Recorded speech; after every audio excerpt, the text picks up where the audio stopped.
In the pre-dawn stillness of Ramstein Air Base, the concrete tarmac glistened with a thin layer of dew and silence. Captain Sarah Monroe stood beside her C-130 Hercules, flight helmet tucked beneath her arm, her eyes scanning the horizon like she always did before a mission. There was no visible threat, no immediate storm, but the air carried weight. She could feel it in her spine, in the space between thoughts. Monroe was 32, composed, deliberate, and respected by her crew as much for her calm command as for her uncanny ability to sense danger before it arrived. She had flown dozens of aid and transport runs across contested skies, always delivering her crew home safely. But this mission was different. Her orders were clear: fly humanitarian. Supplies to a makeshift airstrip near Al-Hasaka, northeastern Syria, UN drop zone. But the coordinates were vague. Communications had been patchy for days, and for the first time, no escort was available. Still, orders were orders. Her co-pilot, Lieutenant Anders, a sharp-witted young officer from Montana, slid into his seat and ran the pre-flight with mechanical confidence.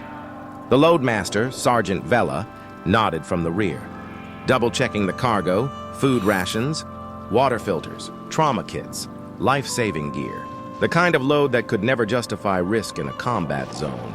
And yet they were going anyway.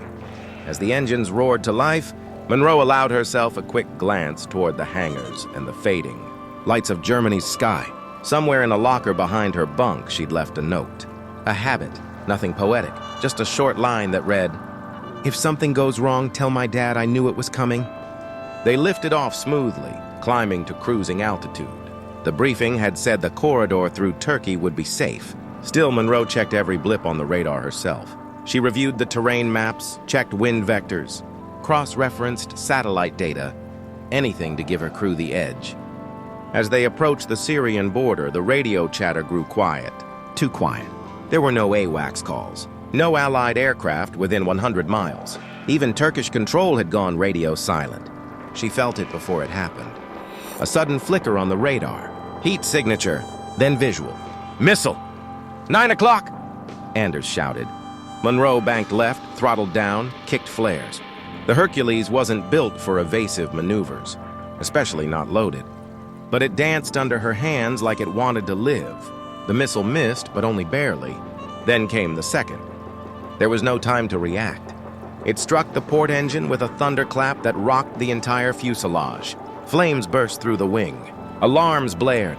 Inside the cargo hold, boxes slammed loose.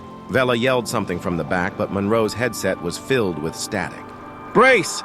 she called out, but the system cut halfway. The aircraft dropped, nose first, then rolled into a shallow, burning descent. Smoke filled the cockpit. Systems failed in rapid succession. Monroe fought the yoke, trying to level, trying to give the crew any chance of surviving the fall. She could barely see. Only the mountains ahead, and then black. Bubble. She came to in pieces. Her consciousness fragmented. Sound first, then pain, then light. The taste of smoke in her throat, the sharp sting in her thigh, the scream of metal cooling in the wreckage nearby. Monroe's eyes blinked open to a fractured sky, broken by tree branches and ash. She was alive, barely. Her flight suit was torn. Blood soaked the fabric around her right leg. Her helmet was gone. Her crew? Silence. She crawled, groaning, inching toward the smoldering hulk of the C-130's tail section. The jungle had swallowed most of the wreck. She found the loadmaster first, Vela, his body pinned, beneath a section of cargo netting, lifeless. She whispered a name, but it caught in her throat. Further toward the front, Anders was missing. Ejected? Thrown? She didn't know.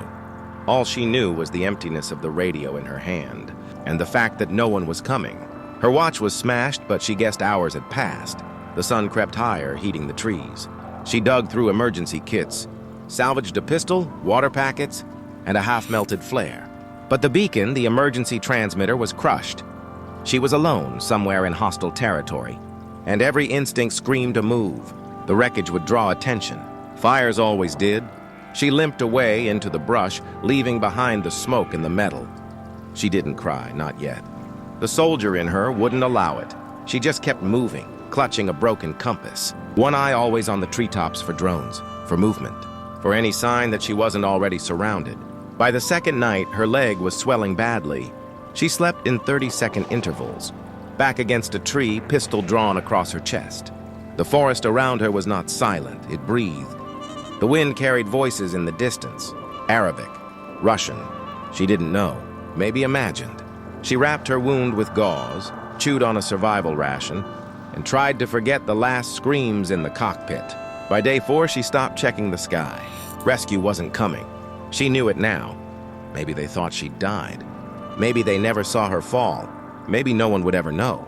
By the 5th day, Captain Sarah Monroe had stopped counting the hours. Pain had become constant, not sharp anymore, just present. Her wound was infected. The gauze from her kit was dirty and wet, but she had no choice. She drank from a shallow stream and used leaves to clean her hands, not knowing if the water would help or kill her faster. She moved only at night now, conserving energy, listening, always listening.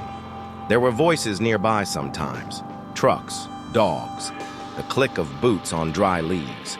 She had stopped trying to tell whether they were real or imagined. She hadn't seen Anders, not even his body. Maybe he'd made it out. Maybe not. But she didn't let herself hope for rescue anymore. Hope had started to feel dangerous, weakening, and she needed all her strength. On the morning of the 7th day, she heard helicopters, 2 of them, distant and fast.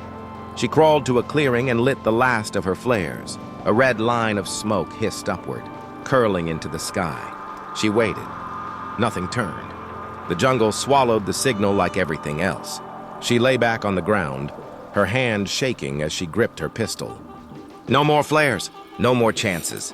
That night they came. She heard them before she saw them, quiet voices moving with purpose. They didn't speak English. When the flashlight hit her face, she blinked and tried to aim, but her arm collapsed. A shout, a kick to her side. Hands pulled the gun from her grip. She screamed, not from fear but from fury. She had survived the fall, the jungle, the hunger, the ghosts, and now this. They bound her hands, covered her head with a coarse sack, dragged her for what felt like miles. When they stopped, she was thrown into what felt like a concrete room, damp, cold and lightless. The air stank of metal and mold. Her shoulder ached with every breath. Hours passed, maybe days. They gave her water but no words. Just one question asked in broken English. Who else was on the plane? She said nothing. They asked again, louder, then quieter. She didn't know what they wanted. She didn't know who they even were. Rebel group? Rogue militia? Proxy agents? In that part of Syria, allegiance changed by the mile. She only knew one thing. The outside world had moved on. Somewhere on bases in Germany and the US, her name had been carved into a list, missing, presumed dead. Maybe her father still believed. Maybe her name was read at a memorial, but no one was looking. Not anymore. They moved her every few days, sometimes blindfolded, sometimes not. Once, she was chained inside what looked like a school building. Another time, in a shipping container. They fed her enough to survive and sometimes asked more questions. Always the same. What was the mission? What radio codes? Where was the signal beacon? She answered none of them. She remembered what her instructors had said at survival school. Time is your weapon. Patience is your armor. She fought quietly, with silence. Then one night, months, maybe a year later, they didn't move her again. They just left the door open. When morning came, the building was empty. No voices, no footsteps, no guards. She crawled outside into a dawn as colorless as her dreams. No gunfire, no roads, just desert, wind, and freedom that didn't feel real. She walked west, and she never told anyone how she got back.